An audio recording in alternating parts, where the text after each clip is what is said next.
So, the Dutch East India Company, huh? One of the largest ocean voyaging powerhouses of the 17th century, not to mention one of the richest companies to ever exist.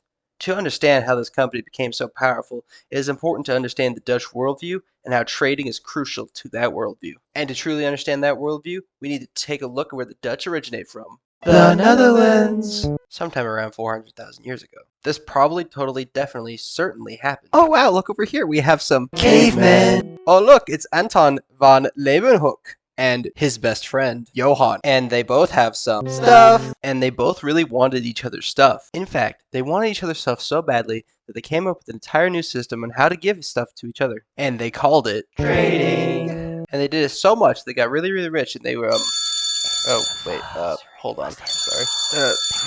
Who's calling me? What?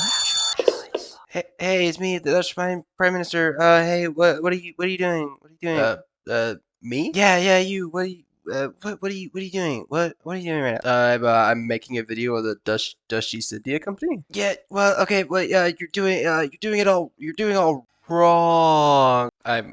I'm doing it wrong? Yeah, you're doing it all wrong, and I'm gonna need you to stop doing it wrong. You gotta stop doing it wrong, or I'm gonna stop all imports of authentic Dutch stroopwafel. Okay, yeah, sorry, I'll make it right. Shit. So, the Verenigde Oost-Indische Company was founded by this guy, along with the States General of the Netherlands. Do you see these 6 cities here? These are port cities that form the 6 chambers, the Dutch East India Company's decision-making cities. Each chamber had its own board of directors that operated highly independent of one another. Above these board of directors, there was the general management, or the Gentlemen of 17. Please note, these are not the Gentlemen of 17, but is a stock image of rich Dutch people. Now that we know how the Dutch East India Company is set up, we can go off and do Dutch East India Company stuff. Wait! Before that, Company Van Veer sent 4 ships to about right here, the East Indies. This dude here, Cornelis de Houtman, commanded the fleet of 274 crew members, and they did the expedition. Place your bets on if the expedition went well or not.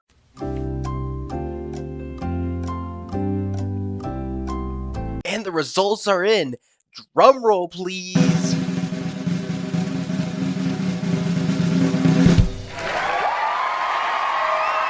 And the expedition was so successful that only 162 people died. But that's okay, because they were finally able to rival the Portuguese in the area. And then all the other companies in the area wanted to do the exact same thing that they just did, and so they all tried to. Except it really didn't work, because all they ended up doing was creating competition amongst themselves. And so this company merged with this company, which then merged with this company, and when that company was finally made, they merged with this company, which then created this company. And then they merged a few more times, and they ended up with this company, which then became the Dutch East India Company. Which now means that we're back to where we started. Now that we finally have the Dutch East India Company, we can do really cool things like have 21 years of exclusive trading rights to the area. And they were using those exclusive trading rights to trade for things like nutmeg, cloves, and mace.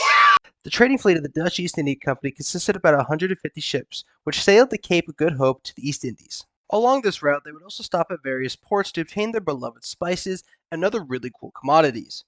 So because they were stopping so often and getting really cool stuff, voyages lasted about 3 years, and so a crew would have to sign on for 3 years minimum. And so since the voyages were 3 years minimum, it took a pretty long time for the money to come back to the chambers, and that made them very sad.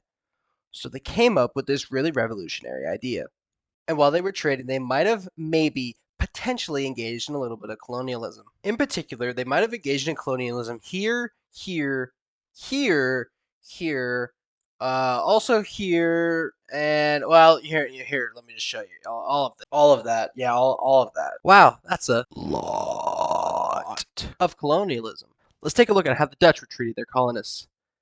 Oh no.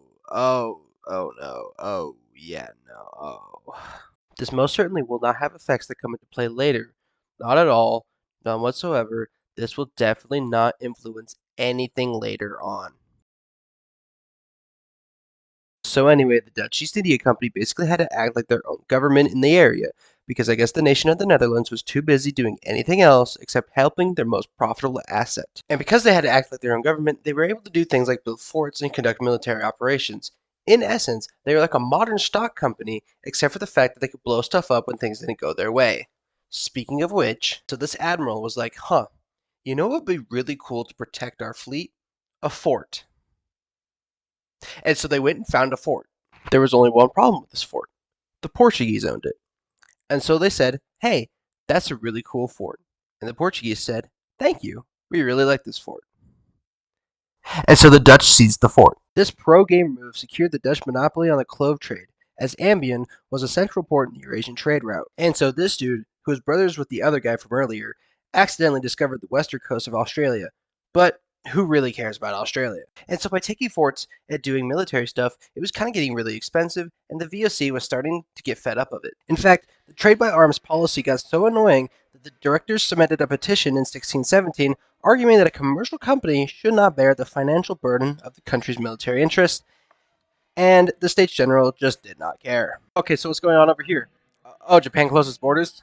Oh, that's crazy. So, you still want to like hang out and trade and all that cool stuff together? Yeah, sure, I'm down. Why not? And then they traded together for a while. How very cool. I'm sorry, who are you? Sorry to interrupt, but we're running out of time. Oh yeah, you're right. So the moral of the story is, with the power of friendship and overwhelming firepower, you can accomplish anything and become very wealthy through dominating the spice trade. That is, until you inevitably disband in 1799. Goodbye.